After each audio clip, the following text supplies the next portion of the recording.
മുങ്ങി നിൽക്കുന്ന അപൂർവത. ശിവരാത്രി നാൾ മാത്രം ദർശിക്കാൻ കിട്ടുന്ന സ്വയംഭൂ വിഗ്രഹം.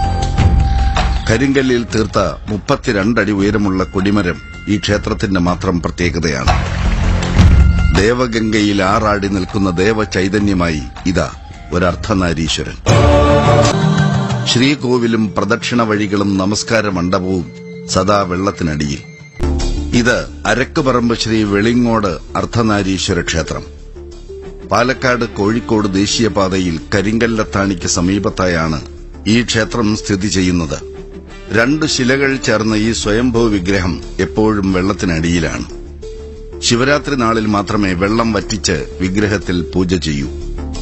ശിവരാത്രി നാളിൽ ഏറ്റവും പ്രധാനം അർദ്ധരാത്രി നടത്തുന്ന ജലാഭിഷേകമാണ്.